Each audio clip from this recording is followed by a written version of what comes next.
Olá, bem-vindos a esse podcast que nos foi proposto como forma avaliativa da disciplina Neuropsicologia.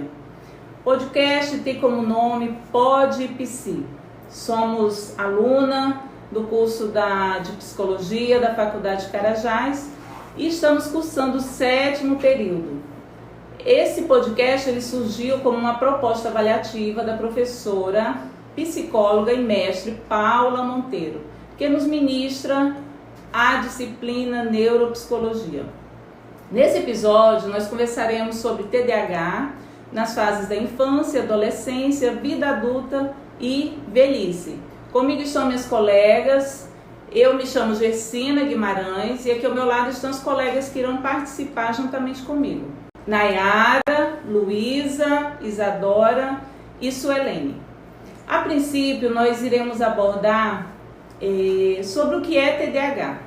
TDAH, então, é um transtorno do neurodesenvolvimento caracterizado por padrões persistentes de desatenção, hiperatividade e impulsividade que prejudicam o funcionamento da criança em mais de um ambiente, como escola, casa e relações sociais. Queria ressaltar algo que às vezes passa desapercebido. O TDAH, na sua sigla, que quer dizer transtorno do déficit de atenção e hiperatividade, muitas vezes essa característica da hiperatividade ela é colocada como adicional. Mas queremos aqui a princípio destacar que essa hiperatividade ela pode se apresentar ou não, porque o TDAH ele pode se apresentar de 3 formas. De uma forma combinada, que vem de forma mista com a atenção, a desatenção e a hiperatividade. Ela também se apresenta com predominância da desatenção, onde então o déficit de atenção ele é predominante, e a predominância da hiperatividade. A princípio, nós vamos falar então como o TDAH ele se manifesta na infância. Quais as características, quais os prejuízos e os cuidados emocionais. Eu vim falar um pouco sobre o TDAH, sobre quais são as características deles na infância, né? Como na primeira infância, né? Que é nos primeiros anos de vida. Como são as dificuldades de manter o foco, a criança parece não ouvir quando fala com ela, perde os objetos com frequência. Também tem a questão da hiperatividade, agitação motora constante, falas excessivamente rápidas. Temos as impulsividades também, que responde antes da pergunta ser terminada, de ser efetuada, dificuldades em esperar a sua vez, interrompe conversas quando as pessoas estão conversando. Então essas são umas das características do TDAH na infância. Uma das causas do TDAH tem forte componente genético neurológico. Não é causado por falta de limites, telas, má educação ou açúcar em excesso. Embora fatores ambientais possam sim piorar os sintomas do TDAH, então a gente tem que ter sempre esse cuidado pra gente, na criação das crianças, né? Porque, embora isso não cause TDAH nas crianças, esses fortes estímulos podem sim piorar os sintomas. Lembrando uma observação importante, que o TDAH ele precisa ser revelado, manifesto através de testes precisos e específicos antes dos 12 anos de idade. E pensando como estudantes de psicologia, não tem como nós nos lembrarmos do sofrimento que o TDAH traz para a criança. Por quê? Porque esses sintomas eles estão presentes em vários contextos dessa criança, na casa, na escola, com os amigos, nas atividades esportivas e em outros ambientes sociais. Dessa forma, algo que nos chama a atenção é o cuidado que é necessário com essa criança. Porque no seu dia a dia, nas práticas, ela estará constantemente tendo dificuldades, como frequência em errar em detalhes nas tarefas, dificuldade em seguir instruções na escola, ela perde o material como lápis, caderno, ela pode evitar tarefas que exigem esforço mental contínuo, e ser facilmente distraída por estímulos externos que se apresentam facilmente no nosso dia a dia e nas tarefas cotidianas. E isso pode provocar uma baixa autoestima, uma rejeição social. O manual do DSM-5, que foi o manual onde nós nos embasamos para trazer essas informações, ele reconhece que esses sintomas eles podem levar a críticas constantes, punições frequentes, sensação de fracasso. Isso aumenta o risco de baixa autoestima e rejeição social. Por isso, iniciamos falando pela fase da infância e também chamando atenção para esse cuidado emocional que é necessário com essa criança. Porque nesse contexto em que ela se encontra, onde facilmente, regularmente ela se dará se encontrará em situações de frustrações que provocará irritabilidade, exclusões emocionais, dificuldade dessas regulações emocionais, nós precisamos ter um cuidado especial com elas. Por isso nós queremos chamar a atenção logo de início, nessa primeira fase do desenvolvimento do ser humano, que é a fase da infância, queremos chamar a atenção então para esse cuidado emocional, psicológico. Como estudante de psicologia, esse é um foco para nós. Então, essas crianças precisam ser ajudadas nesse desenvolvimento, proporcionando estratégias para essa regulação emocional, ensinando o conhecimento das emoções e a nomeação dessas emoções para que elas possam lidar com elas.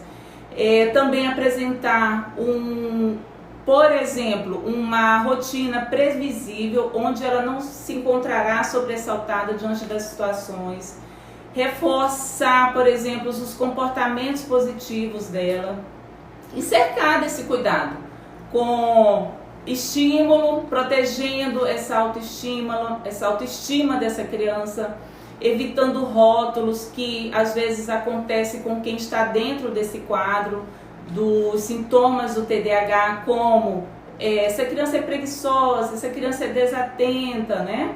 Então nós queremos chamar a atenção, começar esse podcast com esse estímulo a esse cuidado, porque é um ser humano que um dia se encontrará na sua fase adulta, constituirá família. E pensando nisso, nós passaremos também a observar a próxima fase do ser humano, que é a fase da adolescência, onde esse ser humano, saindo de uma infância, recebendo esses cuidados, ele poderá desenvolver melhor o seu lado emocional, psicológico, a sua saúde mental. Lembrando que os sintomas do TDAH, eles não somem, porque é um transtorno do neurodesenvolvimento, mas eles podem ser amenizados sim, com os cuidados adequados e persistentes, digamos assim, com esse ser humano. O TDAH, ele é um transtorno do neurodesenvolvimento que persiste na infância para a adolescência em cerca de 60% a 80% dos casos. Mas a manifestação muda um pouco nessa fase. E agora eu vou falar para vocês como é que o TDAH ele costuma aparecer na adolescência. Um dos primeiros sintomas é a desatenção, e um deles inclui dificuldade em se organizar, como materiais escolares, horários, prazos de entrega de trabalhos, esquecimento frequente de tarefas, trabalhos ou compromissos, inclusive provas escolares, provas avaliativas. A distraibilidade elevada, principalmente com celular e redes sociais. Começa tarefas importantes e não finaliza. Perde objetos importantes, como cartões, fones, materiais. E um deles também é a hiperatividade. Um exemplo de hiperatividade na adolescência. A hiperatividade na adolescência ela pode diminuir de forma de agitação física, mas ela vira uma inquietação interna. O adolescente ele sofre muito internamente, uma sensação de não conseguir desacelerar, uma sensação de não conseguir desligar e sempre tem a necessidade constante de estar fazendo algo. Também tem a impulsividade, respostas rápidas sem pensar, dificuldade em esperar, tomar decisões precipitadas, como relacionamentos, gastos financeiros, comportamentos de risco. Então, o TDAH adolescente, ele sofre muito no ciclo social dele também, pois a impulsividade pode afetar também as suas relações interpessoais. E as intercorrências comuns na adolescência, porque a fase do adolescente já é crítica por si só. Então, o TDAH ele aumenta muito a vulnerabilidade de alguns desafios. E esses desafios incluem o baixo rendimento escolar.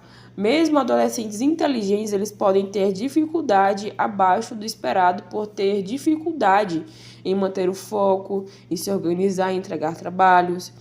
Também tem os problemas emocionais, aquela estima muito baixa, como sou burro, sou preguiçoso, ou a ansiedade decorrente das dificuldades de controlar funções executivas. E também a maior chance, o TDAH adolescente, ele tem a maior chance de ter um humor deprimido. Também temos a impulsividade social, como eu havia citado, discussões com pais, com professores e dificuldades em manter amizades por interrupções ou irritabilidade. Também temos o risco aumentado de comportamentos perigosos, aceleração ao dirigir, atos impulsivos, sexualidade sem planejamento, gastos impulsivos, então já afeta o financeiro, já afeta o racional da pessoa, essas impulsividades. E também tem o atraso no desenvolvimento da autonomia. Muitos adolescentes com TDAH têm dificuldade em ter rotina, em lidar com responsabilidade, em planejar o futuro acadêmico. E eu trago também a importância do diagnóstico precoce, né? Porque ela evita o fracasso escolar acumulado, porque sem diagnóstico o adolescente ele é rotulado como preguiçoso, como desorganizado, avoado e acumula muita frustração. Colabora para a baixa autoestima desse adolescente. O adolescente se sente incapaz, se pergunta, cara, por que eu sou assim? Então, um diagnóstico precoce ele entraria nesses casos, evitando a frustração, evitando tanto sofrimento psíquico para o jovem, né? O diagnóstico precoce ele previne o adoecimento emocional, porque um tratamento adequado ele reduz o risco da depressão, da ansiedade, como eu falei, da baixa autoestima. Ele evita comportamentos de riscos, menos impulsividade, com a intervenção boa, eficaz, reduz a impulsividade, maior controle. Ele facilita a adaptação escolar, ele permite tempo extra em provas, organização de rotina, intervenção psicopedagógica, orientação familiar. E o adolescente ele funcionaria melhor quanto mais cedo começasse as intervenções, a terapia, porque quanto mais cedo o cérebro recebe orientação adequada, mais fácil treinar funções executivas, como planejamento, controle inibitório, organização. E é importante trazer esse diagnóstico não só para ser rotulado de uma forma estereotipada, mas para trazer qualidade de vida ao adolescente.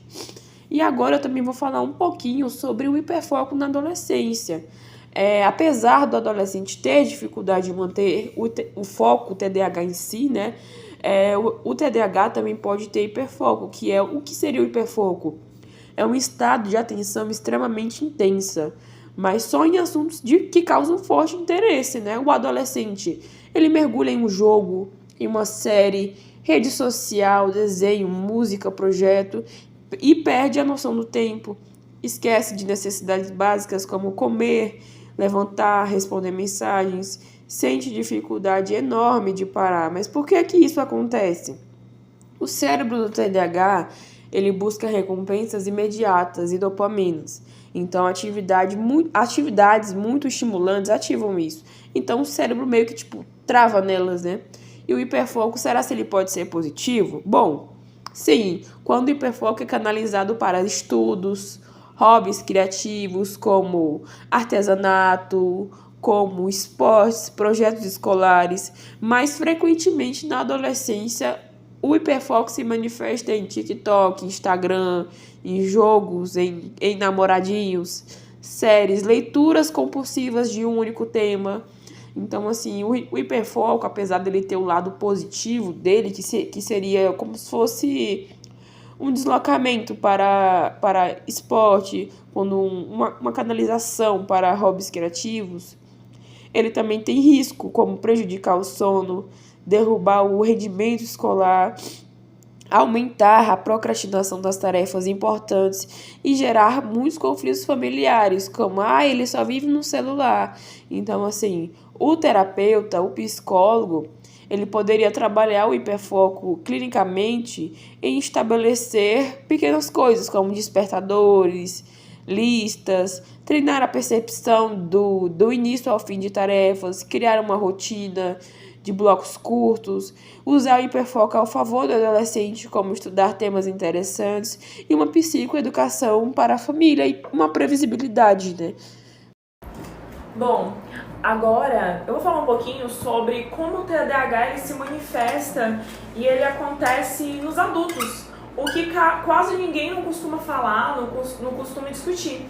Porque quando a gente fala sobre TDAH, muita gente ainda pensa apenas em crianças agitadas, inquietas ou desatentas, como aqui foi colocado. Na vida adulta, o transtorno ele não deixa de existir, ele continua existindo, só que de um jeito mais silencioso, mais camuflado e muitas vezes carregado por anos sem diagnóstico. O adulto com TDAH, geralmente ele cresceu ouvindo que ele era desorganizado, que ele era esquecido, impulsivo ou até mesmo preguiçoso. Essas palavras elas vão deixar marcas de alguma forma. E quando o diagnóstico ele chega tarde, ele já acumulou frustrações no trabalho, na vida acadêmica, nos relacionamentos e até na forma como esse indivíduo ele se enxerga. Muitos adultos eles vão enfrentar a dificuldade em manter o foco por longos períodos, problemas para finalizar tarefas, esquecimentos constantes, impulsividade que vai afetar desde a vida financeira até a vida emocional e profissional. Então, uma sensação de estar sempre sobrecarregado, mesmo em tarefas ditas como simples. Então, quando a gente fala sobre marcas que o TDAH deixa, a gente está falando muitas vezes de uma infância, como aqui foi colocado, de uma adolescência, que não foi observado esses sinais, não foi diagnosticado e que vão continuar ali refletindo na vida adulta. E o mais pesado, esses sintomas eles nunca vêm sozinhos. São comuns a ansiedade, a depressão, o medo de errar, a autocobrança exagerada, o sentimento que o indivíduo tem de inadequação. Isso porque durante anos essas pessoas elas tentaram se adaptar a um mundo que exige uma produtividade contínua, uma organização perfeita, uma atenção ininterrupta, sem entender porque era tão difícil de acompanhar. Então a gente entende nesse ponto porque que essa pessoa ela tem esse sentimento de inadequação. O TDAH em adultos ele é frequentemente confundido com outros problemas, o que atrasa ainda mais o diagnóstico. Muitas pessoas elas só descobrem o transtorno quando elas buscam ajuda para algo secundário. Então, seja ela crises emocionais, dificuldade no trabalho, problemas acadêmicos ou até dependência de algum tipo de substância. Então, quando o TDAH ele vem à tona, muita coisa passa a fazer sentido para o indivíduo pela primeira vez. E tem outro ponto muito importante, que é importante destacar, a falta de conhecimento social. As dificuldades do adulto com TDAH ainda são vistas como uma falha de caráter, não como parte de um transtorno neurobiológico real. Isso impede adaptações nos ambientes de trabalho, nas universidades e até mesmo nas relações. Por isso é importante destacar informações que acolhimento e diagnóstico correto, eles transformam de fato as vidas. Quando o adulto ele entende os seus sintomas, aprende a se organizar de outras formas, encontra mecanismos para lidar com essas barreiras, ele desenvolve novas habilidades e principalmente tira o peso da culpa, que muitas vezes é o que mais adoece. O TDAH na vida adulta ele não é sobre ser incapaz, é sobre aprender a lidar com um cérebro que funciona de uma maneira diferente e que com apoio, com compreensão, com as estratégias adequadas, pode finalmente encontrar leveza onde antes havia excesso, onde antes havia culpa, onde esse indivíduo ele entrava em sofrimento por se sentir inadequado. Então, né, e aí a gente finaliza nessa nossa temática aí do TDAH, falando agora das características do TDAH na velhice, né, no idoso. Então, acreditamos que discutir TDAH na velhice, no idoso, é um tema que vai crescer para os próximos anos em todo o mundo, por conta da taxa de idoso que tem aumentado em todo o mundo, né? A população está envelhecendo em todo o mundo. Daí discutir essa temática do TDAH no idoso certamente é uma temática que tende a crescer, né? E aí é muito importante que profissionais da saúde, eles compreendam exatamente quais são as características do TDAH no idoso, né? A gente já viu que essas características, algumas delas tendem a diminuir, outras podem passar por transformações, né? Elas não deixam de existir, né? Da feita que você apresenta essas características na infância, elas permanecem até a velhice, porém com algumas mudanças. E aí é muito importante que o profissional de saúde, ele saiba compreender, entender e mapear essas características do TDAH no idoso, né? A fim de propor melhores intervenções, melhores estratégias de manejo, né, desses comportamentos, porque isso é fundamental para melhorar a qualidade de vida do idoso, seja qualidade de vida física, emocional. Então, esse é um ponto. Um outro ponto que é importante a gente destacar aqui também é a prevalência, né? A prevalência de diagnósticos no idoso, ela é menor, né? Não porque tenha menos idoso com diagnóstico de TDAH. É porque esse idoso, como a Nayara falou aí no adulto, né? O adulto ele já tem um diagnóstico tardio, então essa taxa já diminui em relação à infância. Quando chega na velhice, essa prevalência do TDAH ela diminui mais ainda. Por quê? Porque a maioria desse idoso, ele não fez o diagnóstico na infância, em razão de, na sua época, nesse diagnóstico não ser ainda tão evidente.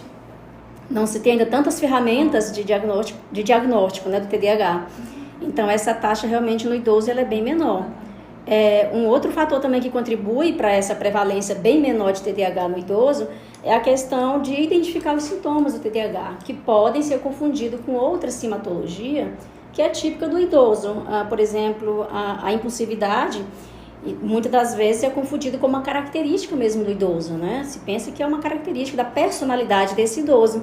Às vezes, a falta de atenção, a dificuldade com a memória, pode também ser confundido com um quadro de demência, que também é um quadro típico do idoso, né? Então, a gente tem esses dois fatores que explicam o porquê que a taxa de TDAH no idoso é menor. Primeiro, porque ele não teve esse diagnóstico na infância, foi um diagnóstico feito tardio. E segundo, porque se confunde muito essa simatologia do TDAH com uma simatologia própria da idade da velhice, né? Da velhice. Então, é basicamente esses fatores, né? O que a gente pode contextualizar aqui em relação ao TDAH no idoso. Bom, até aqui a gente tentou discutir um pouco sobre como funciona em cada fase do desenvolvimento e as consequências que cada um vai trazer para a vida, né, do indivíduo, da pessoa diagnosticada. Agora a gente quer falar um pouco, trazer algumas perguntas, alguns questionamentos sobre o que foi discutido aqui, para ajudarmos a fixar melhor o conteúdo, para tirar as dúvidas. A minha primeira pergunta é: quais as características, prejuízos e cuidados emocionais do transtorno na infância?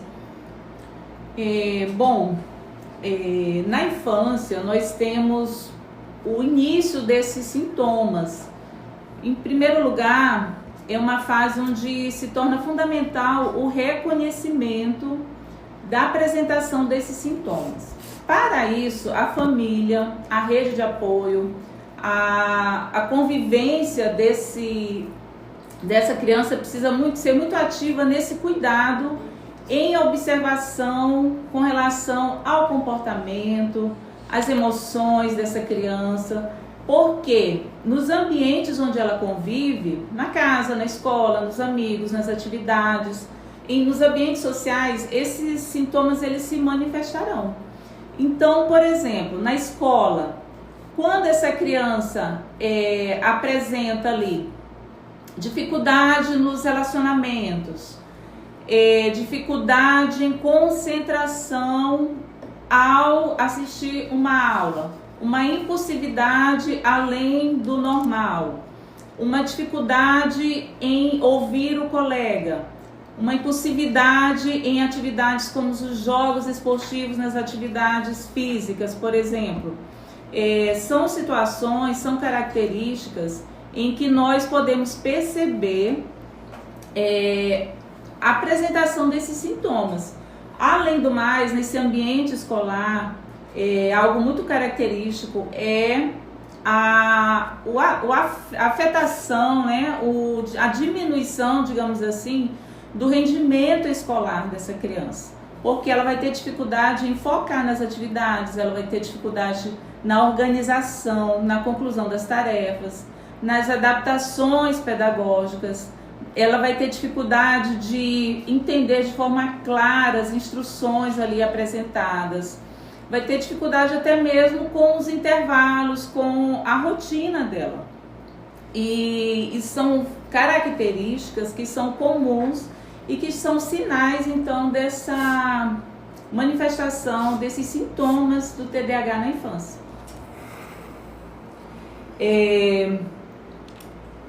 Outro ponto que nós queremos falar aqui na infância, o TDAH ele é considerado um transtorno do neurodesenvolvimento.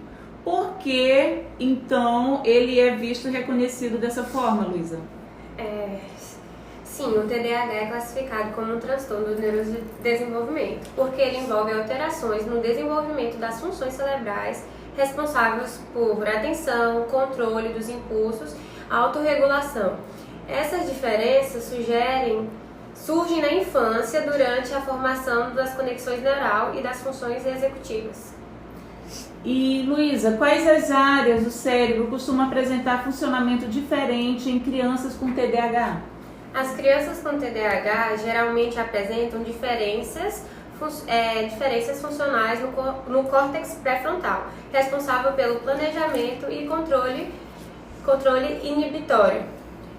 E em circuitos em que envolve gânglios da alteração e afetando a atenção, impulsividade e organização do comportamento. Essa aí corta no áudio. Era só uma pergunta disso, né? Que já tá acabando o tempo. Cara, vamos. Bom, Não, duas, gente. É porque a gente encurtou aqui, não sei se tu viu. ela não conseguiu ver. Não tem problema não, a gente corta, vamos lá. Bom, Isadora, você falou um pouco sobre os sintomas do TDAH na adolescência. Quais são esses sintomas mais comuns do TDAH e como eles podem aparecer ou se intensificar durante a adolescência? Bom, na adolescência, o TDAH, ele costuma se apresentar mais como desatenção, como dificuldade de foco, como esquecimento frequente, a famosa procrastinação na escola, né? O professor passa um trabalho e o aluno vai empurrando. Então é nesse momento que os pais começam a prestar mesmo atenção de que aquela procrastinação adolescente não está sendo mais tão adolescente assim, está se tornando um prejuízo. E também a impulsividade, como por exemplo, atitude sem pensar, responder respostas rápidas, respostas muito aceleradas, irritabilidade, tomada de decisões muito arriscadas, inconsequentes. E além disso, muitos dos adolescentes, eles apresentam muita oscilação de humor e muita dificuldade em organizar a rotina e manter a constância mesmo nas tarefas do dia a dia, né? Tá, vamos para a próxima. Tá. E agora, Nayara, como você citou um pouco sobre a vida adulta, eu gostaria de te fazer uma pergunta, que essa pergunta se consiste no quê?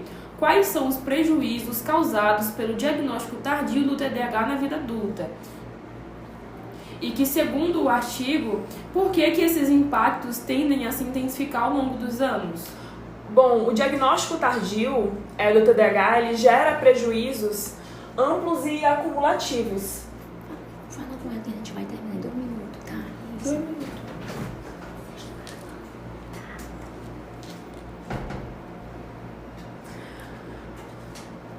O diagnóstico tardio do TDAH, ele gera prejuízos amplos e acumulativos na vida adulta, afetando áreas como desempenho profissional, relacionamentos, vida acadêmica e a própria saúde emocional.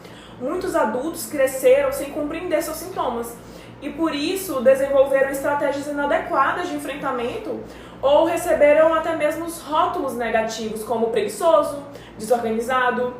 Então, esses indivíduos, eles apresentam dificuldades afetivas, emocionais, maior impulsividade, problema de gestão financeira, né, aqui como falado, conflitos nos relacionamentos. Esses impactos, eles se intensificam ao longo dos anos porque os sintomas, eles persistem e se combinam a vivências frustrantes, reforçando crenças de incapacidade, autocobrança elevada e adoecimento emocional. Então a gente percebe que esse acúmulo de experiências conflituosas pode até gerar outros transtornos, dificultando ainda mais o diagnóstico e o tratamento adequado.